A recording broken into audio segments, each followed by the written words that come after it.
Representing the community, you know that people don't want ICE running around our streets. The heated race at the top of the ticket in an election that shines the spotlight on local Long Island races. NewsdayTV's special election night coverage starts now.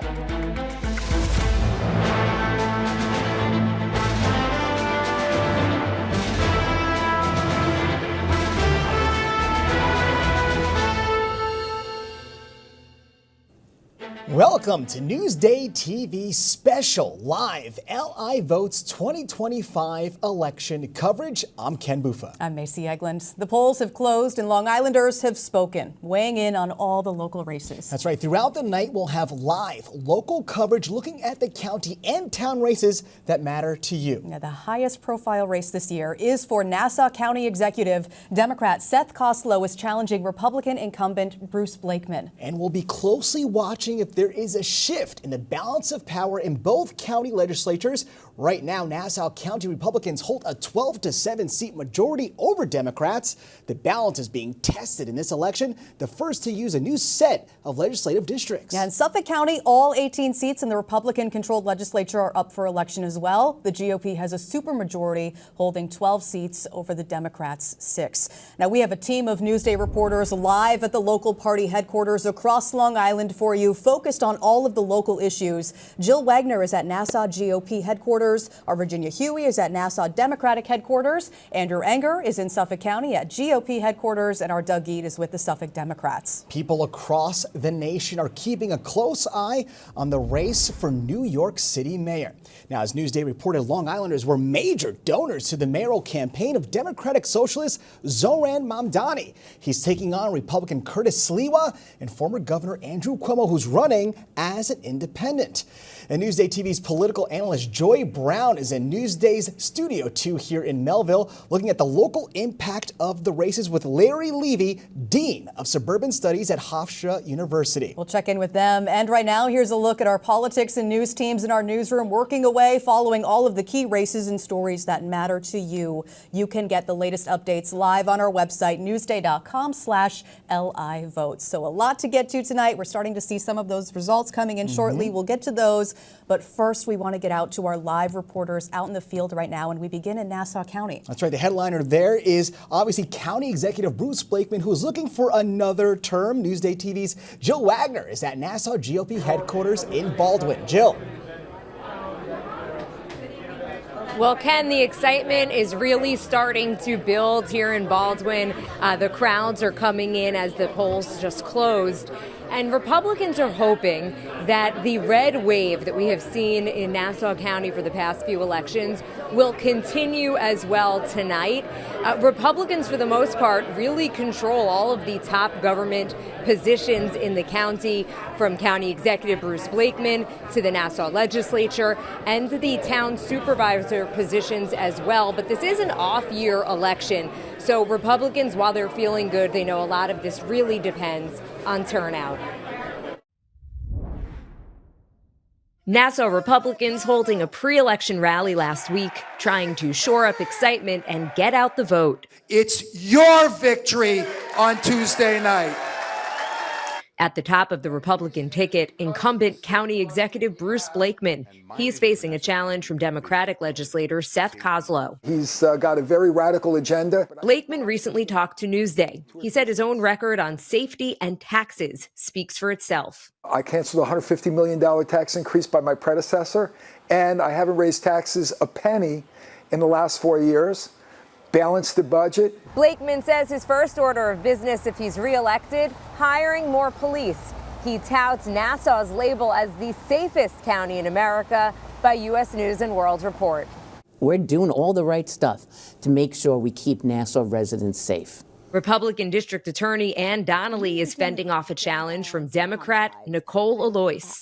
She told Newsday's Joy Brown that under her own leadership, the DA's office has partnered with police to help fight crime. And she says bail reform passed in Albany in 2020 is still making it harder to prosecute criminals. Allow the judge to do that.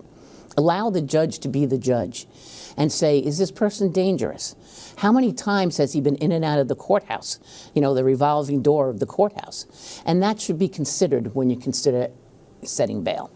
And just to clarify, you don't think that's considered now No, or considered enough now? no, because there are crimes that we just can't ask for bail on. The marquee matchup in town government is in Hempstead. We're going to get John Ferretti elected in the town of Hempstead. Newly appointed Republican Supervisor John Ferretti facing a challenge from Joseph Scianablo. The Democrats successfully sued the town, saying town officials violated the law when then-town supervisor Don Clavin suddenly resigned in August. Ferretti was sworn in to replace him about 30 minutes later. We asked Ferretti about Scianablo's claim that Ferretti broke the law. So my opponent has no record to run on, and so what he likes to resort to is smear tactics of making accusations about things that he claims occurred prior to me even being on the town board.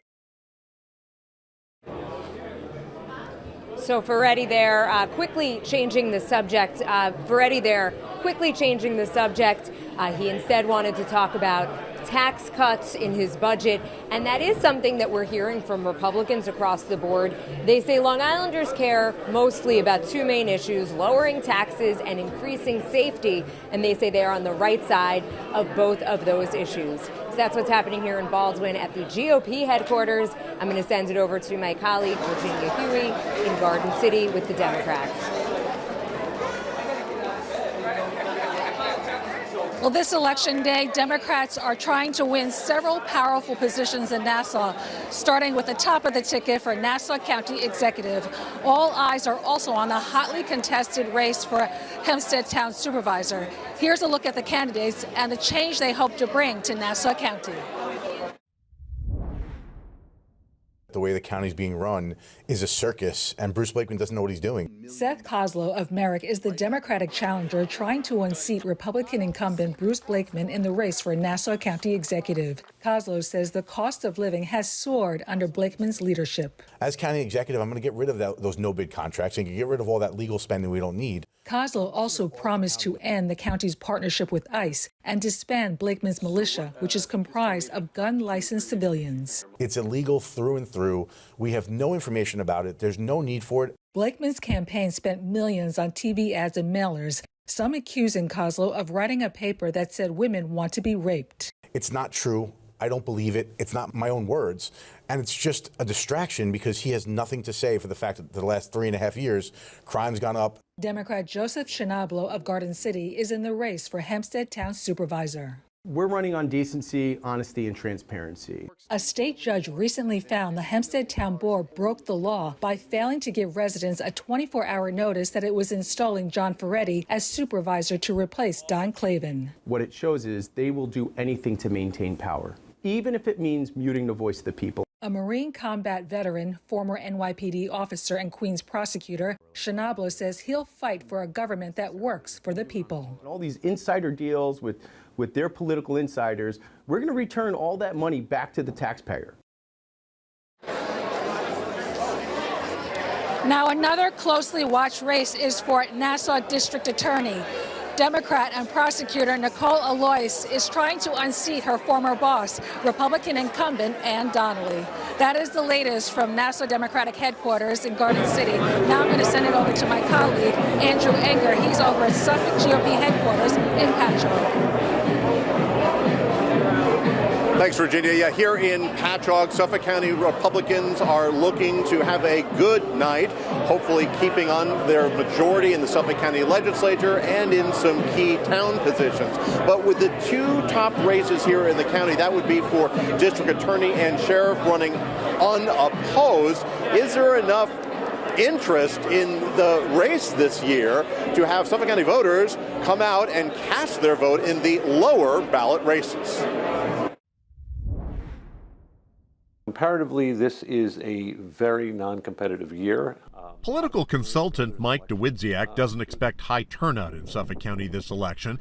He points to a lack of excitement at the top of the ballot, with District Attorney Ray Tierney running unopposed on the Republican line and Sheriff Errol Toulon running unopposed on the Democratic side. DeWidziak says Republicans are looking to hold on to and possibly even flip one or two seats. I'm cautiously optimistic based on the response we've been getting from the voters. Suffolk Republican Party Chairman Jesse Garcia says supporters have been stepping up canvassing this year, but with the lack of competitive races at the top of the ticket, Some say they're mixed on whether they're even voting. It makes me frustrated, it makes me sad, it makes me discouraged, but I'll vote. Not interesting. I really don't have anybody in mind who I'd vote for, personally. Duidziak says there are some parts of the county in play this year, including the 5th legislative district. That's an area where Republicans have started to do better and better. The 5th has Democrat incumbent county legislator Stephen Engelbright up against newcomer Laura Endres. And Garcia says in the 16th, former Huntington Town supervisor and state assemblyman Chad Lubinacci is making a strong run at Democratic incumbent Rebecca Sannon's seat. He's a known name with a known record that the people have trusted, and I think that that's probably the first one we're going to have over the line on election night. But Duidziak cautions that during slow elections, small numbers can tip the scales either way. There's always races where there could be a surprise. Now, a key turnout in this year's election could be the excitement that is being generated in the New York City mayoral election. The question is, will that generate enough buzz to get Suffolk County voters to the polls? Well, we will definitely find out that later on this evening. But let's check out what's going on in Holbrook with Suffolk County Democrats. That's where we find my colleague, Doug Gee. Doug?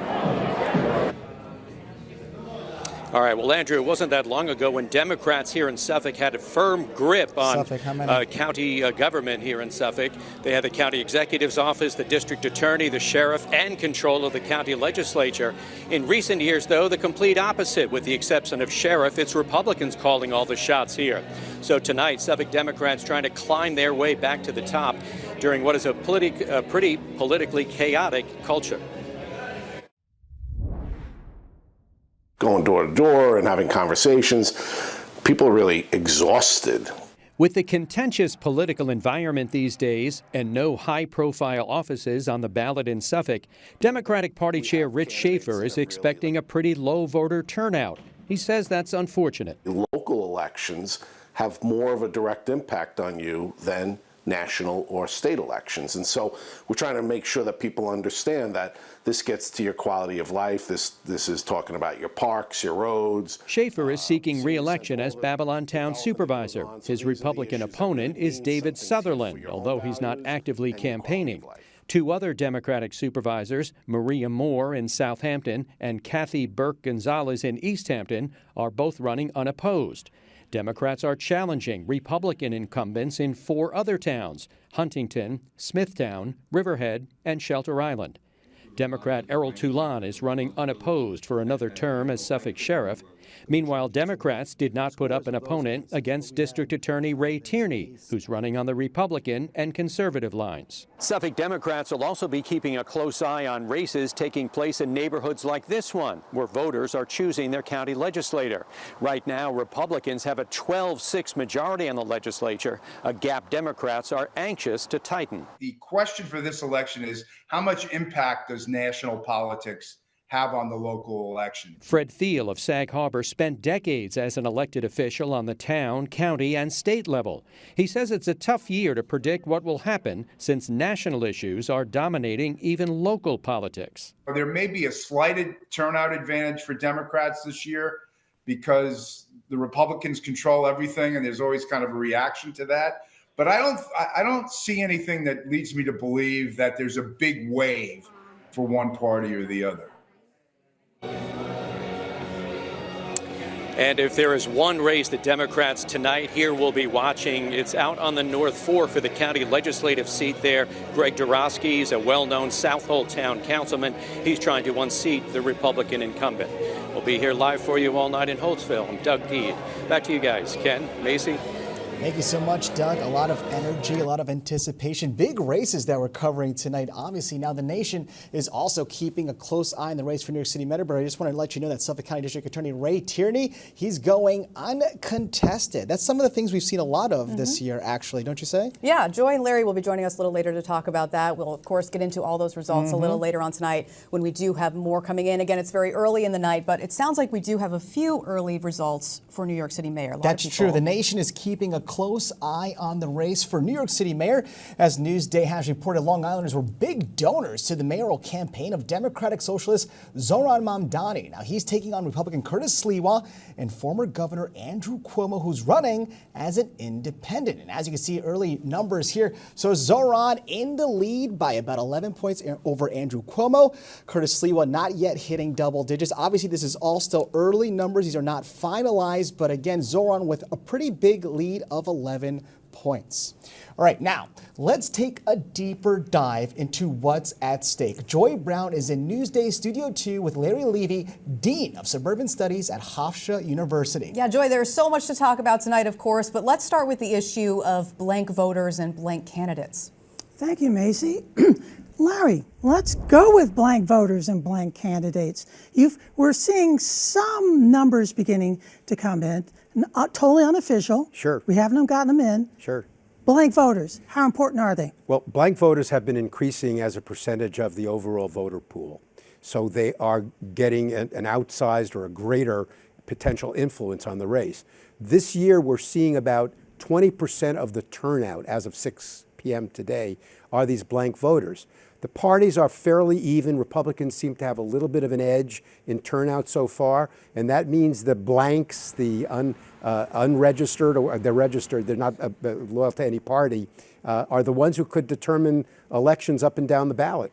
We shall see that. The other thing we saw this year that I had never seen before, we've got 10 blank candidates. Yeah. These are people who have been recruited by the parties to run for office. Right. Of the 10, 1 is running under the Republicans, and 9, I should say, are running as Democrats. What does that say when the parties are going to blanks for candidates? Well, it says either that the parties are trying to get together to decide what races they want to spend their money on, and they say, I'll drop out of one if you'll drop out of the other, and we can save our powder to shoot on the races that are competitive. But whatever the motive is, you're essentially taking choice away from voters. Now, most of these races are for judgeships. And when you and I were editorial writers many moons ago at Newsday, we killed forests worth of trees advocating for merit selection of judges. Why are they running for office if they're going to be cross-endorsed? Why are they running for office when they're not even allowed to campaign But if some they of are? Some of these blank candidates are running and being pretty aggressive about it. We see them in Glen Cove. We see them for the legislature. But let's go back to something you talked about Sure. earlier. Early voting. Right. Now, the traditional wisdom has always been that Republicans turn out for Election Day and Dems come early. Right. That's not happening, and it hasn't happened for the past couple of cycles, and it certainly hasn't happened for early voting this year. Well, you know, running a political party is like running a business. And the CEOs of the local political parties, and even nationally, made a decision. Democrats said this is a good way to get a head start. Republicans, for a variety of complicated reasons, decided they weren't going to go with it because if they did it, it ran counter to Donald Trump's contention that everything was rigged. This was a dishonest way to do it. But the Republicans, certainly on Long Island, the CEOs of the Nassau and Suffolk Republican organizations said, we can't let the Democrats get a head start like this. We're going to start doing it. And the Republicans have shown that they're pretty adept at getting the early vote out as well as getting the walk-ins. And they've done just that. Seems that way. Let's go into Nassau for just a second Sure. and talk about the GOP again. Now, the Nassau Republican Party sued in Nassau Legislative District 4. There we had the Democratic candidate, Petros Kramatis, who was missing after he went swimming. And the Republicans sued to keep the Democrats from putting someone else on that line. Obviously, they wanted to protect the incumbent, Patrick Mullaney. What say you about this? Well, the Republicans' job, they see their job, the leaders of both parties, is winning elections. And they decided that if they can keep this, in effect, an uncontested race, they have a better chance in an area which goes back and forth between Republicans and Democrats. And they went to court and they won. It's pretty clear that the Democrat is not alive. In a system that was geared at paying attention to the needs of voters and of democratic norms, the Democrats would be allowed to run somebody else. but that's not what the judges interpreted the law to be. And so we have an uncontested race that might have been pretty competitive. Well, it may still be competitive. We don't know, there's been no determination as to what happened. Right. Well, it would be to quite Mr. something if people voted for a candidate who, by all likelihood, is not alive. Well, but that's what the Democrats are doing now. There is a movement in that area, includes Long Beach, to actually vote this young man in, this missing young man in. Well, it's certainly an interesting campaign tactic to disappear for an election and then use that as a way to run for office. Well, we'll see. We saw some numbers, very early numbers, coming in, I believe, from 40% of the districts in New York City about the mayor's race. Why do so many Long Islanders, why are we so interested in what happens in New York City, and especially in this race? Because we can't avoid it. On Long Island, we used to kid around about how most Long Islanders think that Rudy Giuliani or Bill de Blasio was the mayor of Long Island. We get inundated with New York City media, particularly television, about what's going on. That's in a normal year. This time you've got an extraordinary, an unconventional candidate who comes out of literally nowhere to win a Democratic primary, Zoran Mamdani, and you can't help but be riveted by the idea of somebody beating Democratic royalty, the Cuomos, at their own game. So it's understandable that Long Islanders would want to get involved just to like go into a competitive baseball game. It's really interesting. Well, but beyond interesting, it's also it was a lot of the mailings that came in from Republicans were saying Dems bad because Dems equal Mamdani. Right. But Nassau and Suffolk Dems have come out to say, not us. Well, that gets you into the whole area of outside forces affecting local races. I mean, if you look at Blakeman's mailings, for example, you'd think he's running against Mamdani. If you look at Koslow's mailing, you'd think he's running against Donald Trump. This is a way of diverting attention from your opponent in a way that you think is going to put them in the worst light. Right now,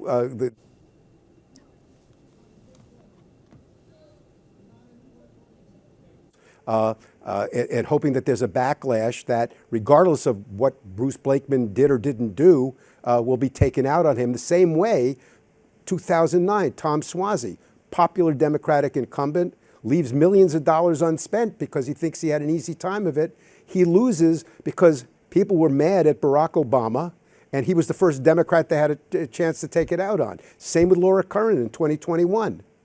Well, we'll get back to that when we get to the influence of national. Sure. But before that, years and years and years on election nights, we've waited for numbers from Nassau County. Right. This year, they're changing the way they do things. Oh, okay. Okay? Yeah. What's going to happen now is usually let the cops take it and drive it to the Board of Elections. They're still going to do that. But in addition to that, they're going to pull one of the things out, right? And they're going to plug it into an iPad in the ED, and it's going to be electronically transmitted to Mineola. Well, I always learn something from you every time we talk. But this is interesting. What happens if somehow the iPad results are different than the ones that end up at the Board of Elections hand-delivered by, Sergeant Jones? We will cross that bridge if we get to it. But what it means is that the idea is that we get more or get some numbers out of Nassau quicker than we traditionally have. And to be fair to Nassau, last year they beat Suffolk. You mean we might get to sleep earlier tonight? No, I didn't say that. What I said was hopefully we'll get some numbers. But since you brought up the influence of national elections, okay, here we are, purple Long Island, right? We're taking a look at suburban areas in other parts of the country. Let's talk about what's happened in Virginia and relate it back to Long Island, New Jersey, and relate it back to Long Island. What do you see? Fairfax County, Virginia, the largest county in the state, intensely suburban, very similar to Nassau County in terms of its demographics, went huge 75% for the Democratic candidate for governor. Other suburban areas came in big as well and overwhelmed all the red, you could call them MAGA areas, rural areas. And the Democrat is going to win that governorship in Virginia going away. The other, even closer to home, is New Jersey. New Jersey, Bergen. That one's been called.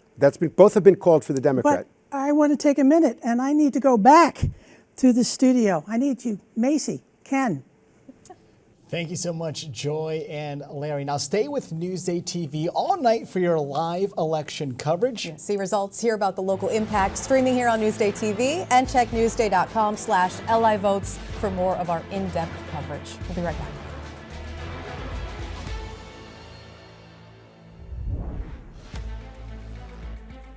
Oops. I shouldn't.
He's taking on Republican Curtis Sliwa and former Governor Andrew Cuomo, who's running as an independent. And you can see right there that Zohran Mamdani is pulling ahead. You can see him 8 points ahead of Andrew Cuomo. Curtis Sliwa still not hitting those double digits. Now, Newsday TV's political analyst Joy Brown in Newsday Studio 2 here in Melville, looking at the local impact of the races with Larry Levy, Dean of Suburban Studies at Hofstra University. Now, Joy, we'll check back in with you. And here's a look at our politics and news teams in our newsroom right now, following all of the key races and stories that matter to you. You can always get the latest updates live on our website, newsday.com/LIVote. So we got a few early results in for New York City mayor, but locally we are still waiting on a lot of those results. We, of course, will bring them to you as soon as we get them all night long here on Newsday TV. But right now we want to get out to our live reporters in the fields, and we begin in Nassau County. That's right. The headliner there is County Executive Bruce Blakeman, who's looking for another term. And Newsday TV's Joe Wagner is at Nassau GOP headquarters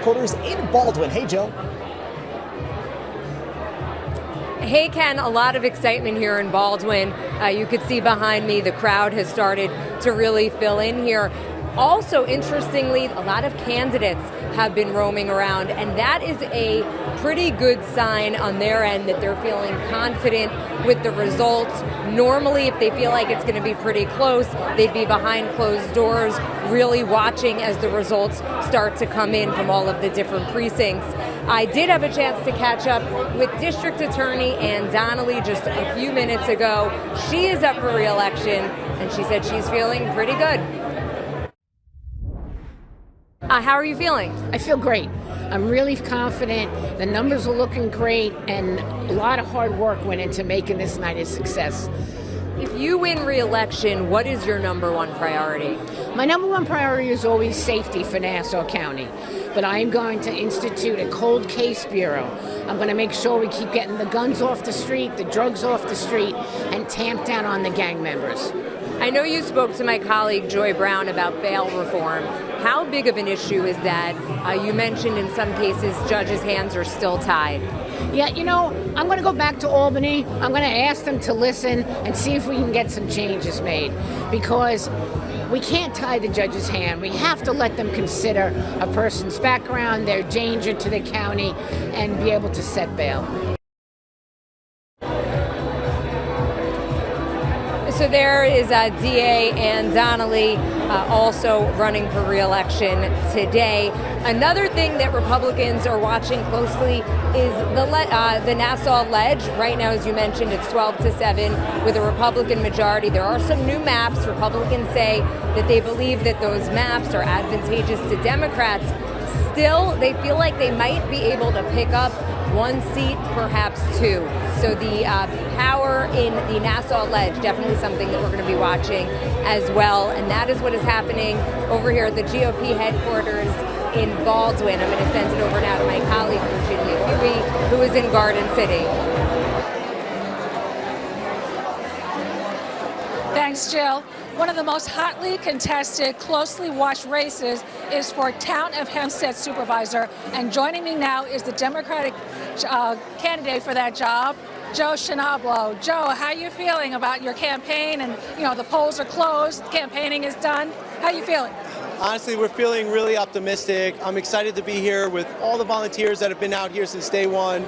We put it all on the line, and I'm just really humbly honored to be here with everybody that supported us through our campaign, not just mine, but our campaign. So I'm feeling really optimistic right now. So the Town of Hempstead has been a Republican stronghold for 120 years. What change do you hope to bring to the position if you're elected? Look, first and foremost, I plan on governing for all the people.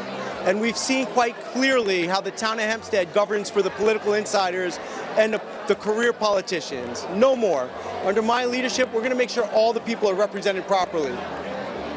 What would your first priorities be? Oh, on day one, we're going to launch an operational and financial audit. We need to make sure we know where every tax dollar is going. Look, you can't just have an over 12% tax increase and give yourself pay raises in a cloak of darkness and not be held accountable for that. Secondly, these backdoor deals where you could select the next opponent or the next supervisor without an election. I've partnered with an Assemblyman, Noah Burrows, and a senator, and we're going to close that loophole so we can represent the people properly in the Town of Hempstead. Joe, thank you very much for joining us. We appreciate it. Okay, all right, thank you. Okay, and as you can hear from the noise behind me and the people behind me, this room is really packed right now. Excitement is building for tonight, and that is the very latest from Nassau Democratic headquarters. I'm going to send it over to my colleague, Andrew Enger. He's at Suffolk GOP headquarters in Patchogue. Andrew. Well, the party is just starting here in Patchogue at the Stereo Garden, where Suffolk County Republicans are gathering. May not see it behind me here, but on the other side of the camera here, the room is completely packed. Republicans hoping to take home some big wins this election. And now we're going to hear from Jesse Garcia, who's the chairman of the Suffolk County Republicans. Jesse, how did it look this year? How did the turnout affect the races so far that you've seen? I think it's going to. I'm cautiously optimistic that we're going to be able to return the Republican supermajority in the legislature. Certainly, we're going to elect Ray Tierney, and I look very confidently, cautiously optimistic about flipping some seats from Democrat to Republican in the towns of Southold, those council seats, and maintaining a couple of seats that we won in special elections in the south of Southampton. We'll see how it is. This year is a tough year for turnout. You know, we just came off a presidential election. Republicans are happy that we're fixing the country and all that stuff. And now we have to give them a reason to come out and vote. This year we knew we had to work hard. That's why we had about 1,100, 1,200 volunteers in the streets today, knocking on doors, making phone calls to get out our Republicans and our unaffiliated voters and all the voters to come out to vote on a Republican ticket for a safer, more affordable Suffolk County. That real, local get out the vote politics you guys were employing this year. Absolutely, it's grassroots. It's like door to door, neighbor to neighbor, family member to family member, coworker to coworker. It's talking to our PTA friends, talking to our youth groups, making sure that they come out and vote, because a lot of people have thought that we won the presidency, we won the House, we won the Senate, and it's all over. We have to remind them that the closest form of government impacts their lives directly and more efficiently. That's why we'll have to come out and vote in this election. Now this year, the two top of the ticket, that would be the district attorney and sheriff. They ran unopposed. Did that kind of quell people from coming out? It might have, but I think what happened is that we didn't see like a Democrat wanted to come out and run against Ray Tierney, our district attorney. He is someone that's known for solving the cold case of the Gilgo serial killer, but what he's really done is putting bad guys behind bars. He's working around bad policies like cashless bail that the Democrats gave us, and he's keeping bad, violent criminals behind bars. He's also stopping the burglaries, or in this case, the Republican legislature working with the county executive Ed Romaine and the district attorney to stop illegal dumping in our Pine Barrens and those street takeovers where the people are racing in the streets. We were able to change those policies through new tough laws. Quickly, the New York City mayor's race, did that have any effect on keeping people home or bringing them out to the polls this year? I think it confused a lot of people because you had a bunch of Democrats and people dropping out, but their names are still on the ballot. What they were hearing is that a communist and a socialist was going to be elected the mayor of the city of New York. I think the impact we're going to see in that is in 2026, when I can put forward as the chairman the Republican policies of keeping Suffolk safer and more affordable against the communist socialist policies of Zohar Mandami. Very good. Chairman Jesse Garcia, thank you so much. I appreciate it. We're going to keep on watching all the numbers as they're coming in this evening, right here on Newsday TV. But let's now check out what's going on with the Suffolk County Democrats. That's with my colleague Doug Eade. He's in Holtzville. All right, Andrew, we were talking before how it wasn't too long ago when Democrats here in Suffolk held control of all of county, virtually all of county government. It certainly changed. There's only one Democrat holding county-wide office in Suffolk, and for that matter, in Nassau, too, and that's the Suffolk Sheriff, Errol Toulon, who joins me now. What do you think in your past 8 years and your record or your performance led to Republicans not putting up an opponent against you? Well, I think it's really the credit of the men and women that work for the Suffolk County Sheriff's Office and the job that they do every single day that really allowed me to be successful. The programs that we've implemented, our community relations and touching everyone in our community has been extremely important to me, and they saw that vision. I can only imagine what it's like not having to campaign, so that must have been a joy for you. This political atmosphere right now, so much is happening nationally, internationally, and nothing of huge headliner, in terms of Long Island.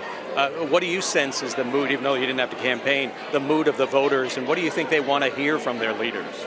I think that the voters want to hear from individuals that are really in the middle, that can understand both sides, really work to help our constituents, and not the extremists either on the left or the right. And I think those elected officials are the most successful ones, not only for getting voted, but also for doing the job that the people expect us to do. Anything in your next 4 years, any big programs or anything that you have in mind that you could share?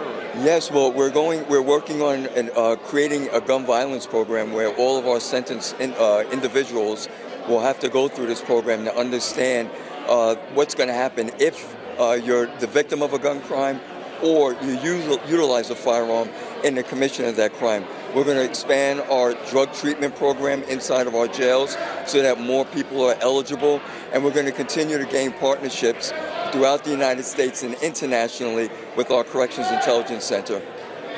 Suffolk Sheriff Al Trump, appreciate your time. Congratulations. Go celebrate. Oh, right on time. They're cheering for you. Oh, thank you. All right. A lot of other races keeping an eye on here. Obviously, Democrats keeping a close eye on legislative races and some town supervisor races as well. We'll run them all down for you throughout the night. Macy and Ken. Thank you so much, Doug. Now, there is some breaking news in the New York City mayoral race. AP News is now calling the race for Democratic Socialist Zohran Mamdani. They were just talking about Toulon there, and also how Ray Tierney is also running uncontested. Again, AP News is calling the race for Democratic Socialist Zohran Mamdani. Now, as you know, the nation was keeping a close eye on the race for New York City mayor. As Newsday has reported, Long Islanders were big donors to the mayoral campaign of Democratic Socialist Zohran Mamdani. Now, the projected winner, take a look here. He has the chip. Took on Republican Curtis Seawalk, who also, AP News is reporting, has conceded. And also former Governor Andrew Cuomo, who is running as an independent. Now, of course, let's take a deeper dive into what's at stake here. Joy Brown is in Newsday TV Studio 2 with Larry Levy, Dean of Suburban Studies at Hofstra University. Yeah, Joy, we kind of cut you off a little bit before. Democrats scoring some big wins nationally already tonight. Will Long Island mirror that? Well, let's talk about that a second. But before we talk about other suburban areas, let's talk about Mamdani. Sure. Yeah. He wins. It looks like he won pretty big. Yeah. Mamdani has a shot when all the votes are counted to break that 50% barrier that is seen as a mandate. And even if he falls a little shy, he can say with a straight face that he got more votes for mayor than any candidate has in decades. So he's in a pretty good position to be able to do what he needs to do, which is to try to pull the city back together. There was a lot of divisiveness in this campaign along political and racial and ethnic lines. He did move away from some of his more extreme left-wing positions, his socialist positions, in an effort to get more moderate voters. They're going to want to know, is he for real? And he has a better chance of being able to govern effectively, to get things done, if he does lean a little bit more toward the center than he does to the left. At the same time, he could alienate some of his more progressive supporters. So he's got an interesting dance to do to begin to run the city. We just heard Suffolk County Republican Chair Jesse Garcia say that if he won, he thought that it would make things easier in 2026 to get Republicans elected. Well, that depends a lot on how Mamdani conducts himself. If he is seen a year from now as a successful mayor, as somebody who, wow, he exceeded expectations, he didn't have a lot of experience, he was seen as too far to the left, now he's been able to bring people together, he will become less of a potentially productive target for the Republicans. Right now, they are hoping that he did win because they think he will make a great target, that they will run against him rather than the Democrat who's the local candidate. But again, be careful what you wish for. The bar for him is actually pretty low. And if he's able to exceed it, if he's able to be seen as bringing people together, governing effectively, working with Governor Hochul, working with the congressional delegation on a realistic, reasonable agenda, he could be seen as a big success. Well, now, in New York City, earlier today, we had Bruce Blakeman say that now take a sip, I don't want to lose you here, that if Mamdani won, he wanted to fortify the border between Nassau County and Queens. Well, that's a lot of posturing and pandering. The border is, he's not going to have barricades and barbed wire. I'm not sure what Mamdani is going to do to encourage criminals to come to Nassau. This is all political campaign talk. The reality is that Blakeman has to look at his own numbers and make sure that he wins convincingly if he wants to be able to run for governor, which is something that is talked about often. Mamdani won a significant victory, and Republicans, the real smart ones, know that they have to be really, really careful here because he may turn out to be their worst nightmare. Because if he's able to, again, as I said before, bring people together, get some wins, work closely with the Jewish community where you had a lot of concerns, and people start saying, hey, this guy isn't as bad as we thought. You're talking about, what about things like the complaints that we hear from suburbanites? Right. City's not safe, subway's not safe. City crime rates are at almost historic lows.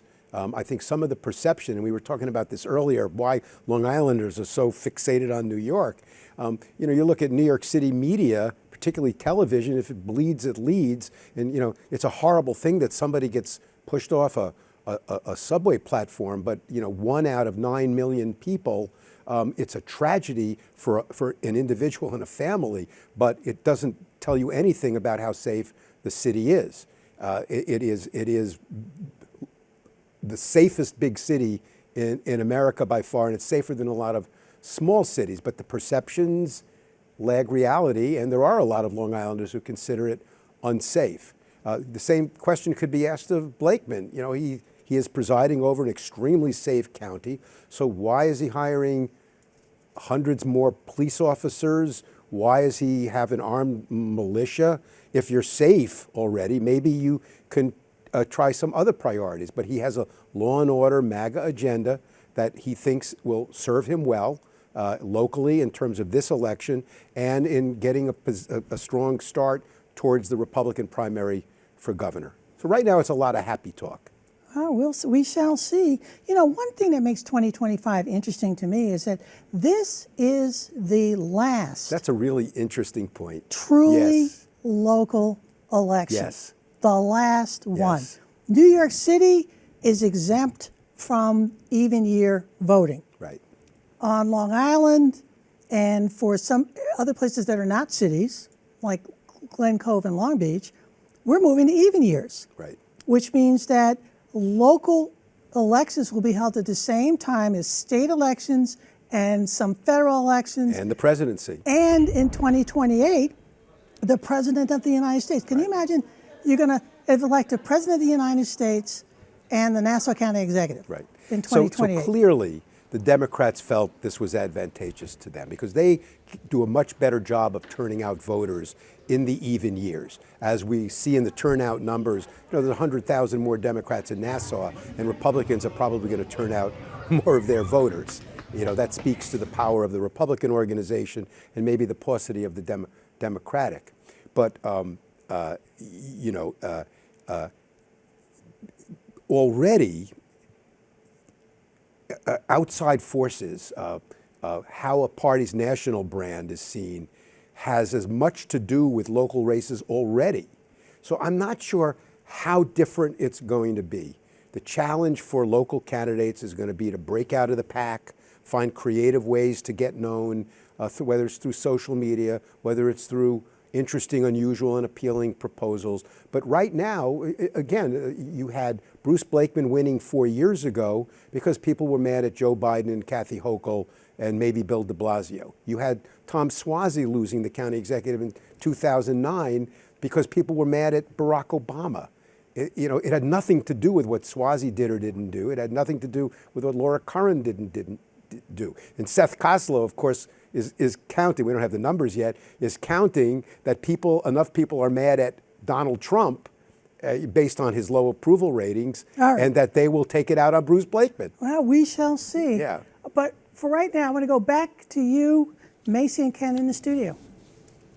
Joy, Larry, thank you so much. A lot of factors playing into voter decisions, but I know you have some numbers, Macy, so let's get to them. Yeah, we're getting some results from Suffolk County, so let's take a look at those, beginning with the Suffolk County Legislature in District 1. This is the North Fork of Suffolk County, Riverhead, Southold area. Republican Catherine Stark running against Democrat Gregory Dorosky.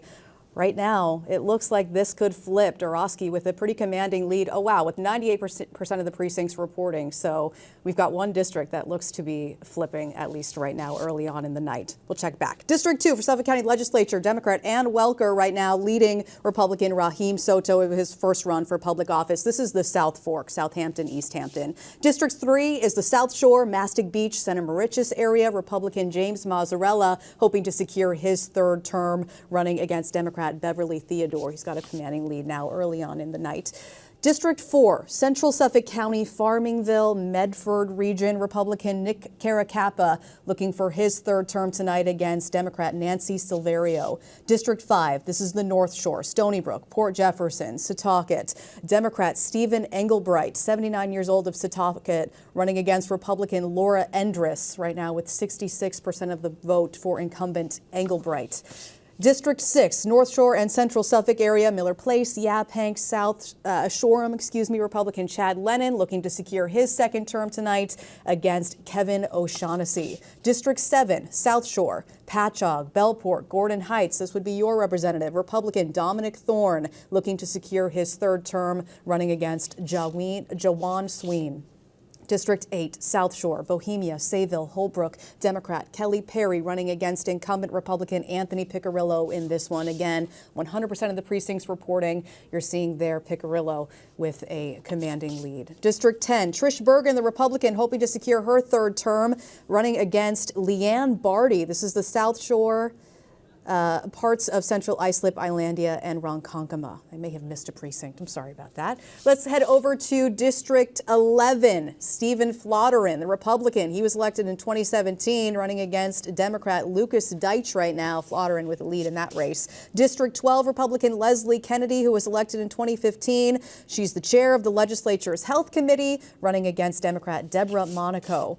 District 13, this is the North Shore, Kings Park, Head of the Harbor, Smithtown area. This is an open seat. Salvatore Formica leading the race against Democrat Shala Pascucci. District 14, R.J. Renna, the Republican, running uncontested. He was appointed deputy mayor of Lindenhurst in 2023. Now he is your representative for District 14. This is Kevin McCaffrey's seat. He has hit his term limit.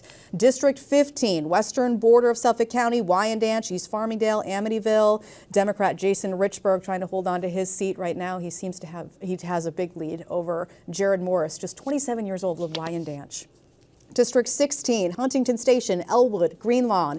Democrat Rebecca Sannon joined the legislature just in 2024. She's trying to hold on to this seat, running against former Huntington Town Supervisor Republican Chad Lupinacci. And District 17 in Suffolk County, Democrat Tom Donnelly hoping to secure a fifth term tonight. Looks like he'll do it, running against Republican Kevin Judge. And District 18, finally, we've got Stephanie Bontempi, the Republican, running against Democrat Craig Herskowitz. Here we could see this one flip as well. Herskowitz is 44 of Northport. He is an immigration attorney, so that could be two for Suffolk's Ledge. We'll take a look back at that. Let's talk about some supervisor races now. 10 of Long Island's 13 towns are up for grabs for the town supervisor race. Let's take a look, beginning with the Babylon supervisor, Democrat Rich Schaefer, hoping to hold on to this seat, running against Republican Douglas Sutherland. Big lead, obviously, there by Richard Schaefer. East Hampton supervisor Kathy Burt-Gonzalez, running uncontested. The Democrat will serve her second term. Huntington supervisor Republican Ed Smith, he was elected in 2021, running against Democrat Cooper Mako and Maria Delgado. Right now, a very tight race. Again, it shows we have 100% of the precincts reporting, so once this race is called, we will let you know. But right now, it looks like the Democrat could have taken this one. Again, still early in the night, we'll let you know. It just went down to 99% of the precincts reporting, so again, we'll check back. Riverhead supervisor Timothy Hubbard hoping to secure a second term, but the Democrat could potentially take this one as well. Jerome Halpin with 53% of the vote right now. This is his first bid for public office. 53 years old of Riverhead. He's the founder of the North Shore Christian Church there. Over to Smithtown, the supervisor Ed Weirheim hoping to secure a third term. Looks like he'll do it against Democrat Rosemary Griffin, she's actually no longer running. We have dropped out there. She was still on the ballot, but she is no longer running. Shelter Island, Republican Amber Brock Williams, your incumbent, hoping to secure a second term, running against Democrat Gordon Gooding. This is a rematch. The two ran against each other in 2023. It looks like Brock Williams could take this one again this year. Southampton Supervisor Maria Moore, the Democrat running uncontested, will serve her second term. So again, that's Suffolk County. Looks like we're getting a lot of results in Suffolk, still waiting on Nassau, but we, of course, will go through all of that once we get it. Some possible seat flips, too, Yeah, which is a big deal. So a lot of numbers, still nothing finalized. So stay with Newsday TV all night for our live election coverage, of course. Yeah, you can see those results, hear about the local impact, streaming right here on Newsday TV, and also check newsday.com/LIVotes for more of our in-depth coverage throughout the night. We'll be right back.